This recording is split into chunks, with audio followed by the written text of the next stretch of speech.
เจ้าสบายดีมาพบกับ2 New Scanner สำหรับคลิปนี้ก็จะเอาความรู้พื้นฐานมาฝากคือเก่าเนาะเกี่ยวกับอาวุธยุทโธปกรณ์ต่างๆที่ผลิตภายในประเทศไทยกองทัพของประเทศไทยนั้นถือว่าอยู่ในอันดับต้นๆของกลุ่มประเทศอาเซียนเฮามีอาวุธยุทโธปกรณ์ที่ทันสมัยอย่างหลากหลายพวกเฮามาเบิ่งนํกันว่าอาวุธยุทโธปกรณ์ต่างๆเหล่านั้นมีอันใดแดที่ผลิตในประเทศไทยซึ่งข้าพเจ้าจะรวบรวมทุกอย่างให้ได้หลายที่สุดเท่าที่หูมานำเสนอท่านผู้ชม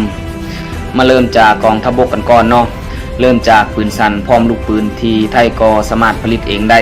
อย่างเช่นปืนโค M1911 ขนาดกระสุน.45 APC ไล่แต่น้อยหาใหญ่ขึ้นมาก็จะแม่นปืนยาวที่ไทยก็สามารถผลิตได้เช่นเดียวกันเช่นปืนยาวแบบ Type 11 5.56 มม. มีระยะยิงวางพลอยู่ระหว่าง200-400 เมตรต่อไปก็จะเป็นปืนยิงลูกระเบิดแบบ M203 40 มม. ที่มักติดตั้งใส่ปืนรุ่นอื่นๆอย่างเช่นปืน M16 ก็ได้ยังขาดเพียงปืนสไนเปอร์เนาะที่ข้าพเจ้าบ่เห็นมีการรายงานว่าผลิตในไทยถัดมาแมนปืนโคกหรือเครื่องยิงลูกระเบิดในหลายๆรุ่นที่ไทยก็สามารถผลิตเช่นปืนโคก M121 60 มม. นอกจากนี้ที่สำคัญก็ยังมีปืนโคกหรือเครื่องยิงลูกระเบิดอัตจร120 มม. ATMM ที่ได้รับสิทธิ์ในการผลิตรุ่นคาดอมจากอิสราเอลมันมีระยะยิง 6,500 เมตรของใหญ่ขึ้นมาก็แม่นปืนใหญ่ลักแก่เส้น L119 ขนาด105 มม. ที่มีระยะยิงราวๆ 11.5 กิโลเมตรซึ่งไทยได้รับสิทธิ์ในการผลิตจากบริษัท BAE System ประเทศอังกฤษมันเป็นปืนใหญ่ลักแก่รุ่นเบา105 มม. ติดหนึ่งในปืนใหญ่ลักแก่รุ่นเบาที่ดีที่สุดในโลกนอกจากปืนใหญ่ลักแก่แล้วที่ทันสมัยขึ้นมาได้ก็ต้องเป็นปืนใหญ่อัตจรเนาะที่มีการผลิตในไทยเช่นเดียวกันเช่นปืนใหญ่อัตจร105 มม. ATMG มีระยะยิง 41 กิโลเมตรเป็นปืนใหญ่อัตจรผลิตในไทยที่มีความทันสมัยและความแม่นยำสูงหลายได้รับสิทธิ์ในการก๊อปปืนใหญ่อัตจร Atmos 2000 ของอิสราเอลคันก้าวหน้าขึ้นมาอีกก็แม่นระบบยิงลูกจรวดลายลำกล้องเรื่องนี้เป็นเรื่องที่โด่งดังเนาะคิดว่าหลายคนก็อาจจะฮู้ระบบยิงลูกจรวดลายลำกล้องผลิตในไทยตระกูล DTI เช่น DTI 1 DTI 1G และ DTI 2 DTI 1ขนาด302 มม. บ่นำวิธีมีระยะยิงถึง180 กิโลเมตรส่วน DTI 1G ขนาด400 มม. เป็นลูกจรวดนำวิธีระยะยิง150 กิโลเมตรและ DTI 2ขนาด122 มม. บ่นำวิธีมีระยะยิงไกลสุด40 กิโลเมตร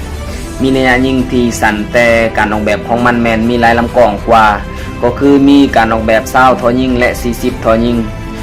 การผลิตระบบยิงลูกจรวดลายลำกล้องนี่ทางไทยแมนได้รับการถ่ายทอดเทคโนโลยีจากจีนโดยเฉพาะแมนพัฒนามาจากระบบยิงลูกจรวดตระกูลเว่ยซื่อของจีนและถ้าเว้าเฉพาะลูกยิงหรือลูกจรวดที่ผลิตในไทยที่เป็นอีกปัจจัยสำคัญในการสู้รบเมื่อเกิดสงครามนั่นก็คือการที่สามารถผลิตลูกยิงหรือลูกจรวดภายในประเทศเองถ้ายิงหมดก็สามารถผลิตออกมาได้ใหม่เนาะรุ่นต่างๆที่ไทยสามารถผลิตก็คือลูกจรวด302 มม.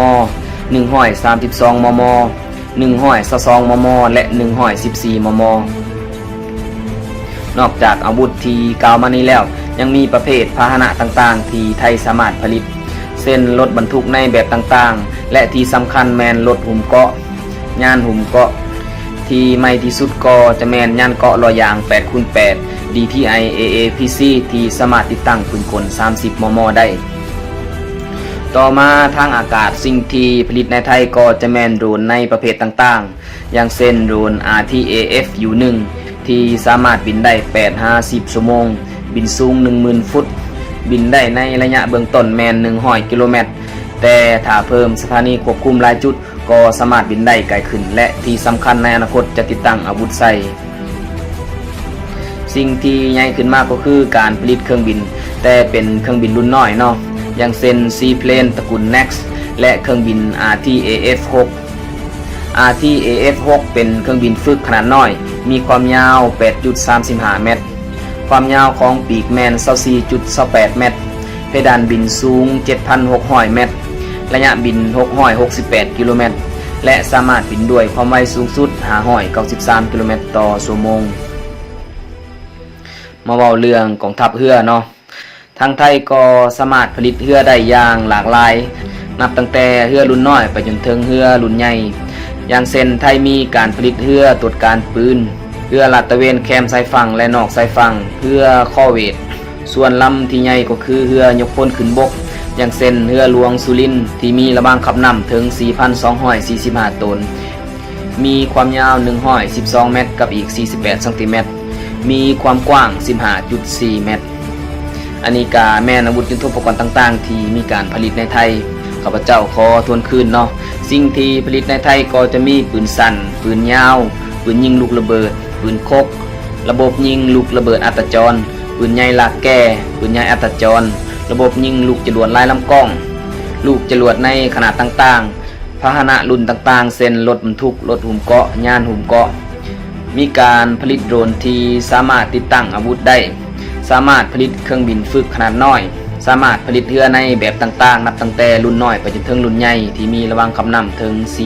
4,245 ตัวหวังว่าข้าพเจ้าน่าจะบ่ได้ลืมหยังเนาะถ้าว่ามีรายการใดที่ลืมก็สามารถเม้นกันได้ตื่มดันลุ่มมาวันนี้การนำเสนอของข้าพเจ้าก็หมดเพียงเท่านี้หวังยังยิ่งว่ามันจะเป็นข้อมูล